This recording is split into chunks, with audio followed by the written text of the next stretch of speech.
Zašto ne treba piti vodu iz frižidera?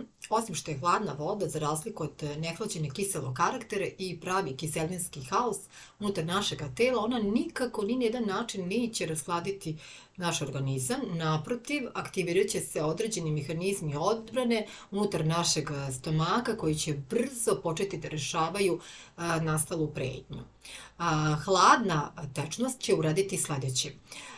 Istog momenta će skupiti krvne sudove u želucu i blokirat će se enzimi za varenje hrane, pa ako smo konzumirali ili konzumiramo ili planiramo da konzumiramo, neće biti pravilnog varenja hrane. Telesna temperatura tela je 37 stepeni Celzijusa. Hladna voda mora najpre da se zagreje u našem telu, pa tek onda će moći da hidrira tkiva i naše ćelije.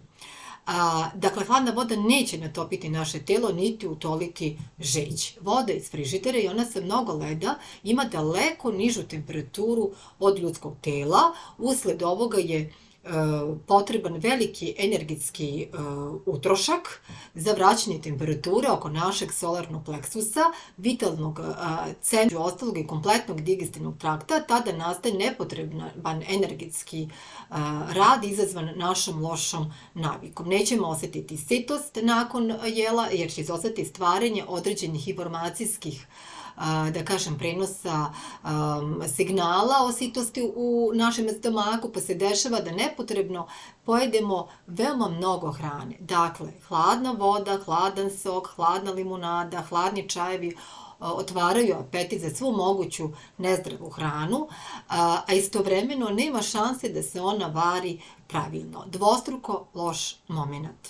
Em jedemo mnogo, em naš organizam ne može iskoristiti hranjive materije baš kako treba za naš organizam. Možemo očekivati gorušicu, možemo očekivati nadimanja, gasove, dijareju ili obstipaciju, odnosno zatvor. Kad to udružimo sa pojavom povećane kiselosti vode, koja je hladna, imamo formulu za razvoj bilo koje bolesti. Hladna voda ili hladni sokovi i drugi hladni napici direktno aktiviraju vagusni sistem i time usporavaju rad srca i mogu direktno da deluju na trenutno poboljšanje našeg raspoloženja, što je jedan od razloga što ljudi brzo steknu naviku da piju ledenu vodu i ledene napitke.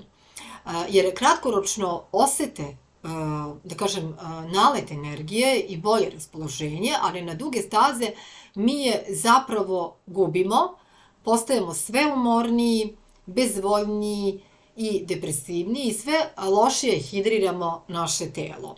Gojimo se kad pijemo vodu iz frižidera, iako se dugo verovalo da to nije moguće, jer se mislilo da ćemo usled utroška energije za zagrevanje vode u našem telu trošiti energiju i samim tim mršaviti. Zapravo je sve suprotno. Hladna voda je uzrok zatvora ili obstipacije. Ali, vrlo važna napomena, nikako ne smemo mešati dva pojma. Dakle, ne mešamo pojam kada je u pitanju uticaj hladne vode u toku hidroterapije, znači tuširanje ili kupanje u vodi koja je hladna je korisno, dok pijenje hladne vode i pijenje hladnih napitaka je veoma opasno za naše zdravlje i za, da kažem, samu strukturu našeg tela.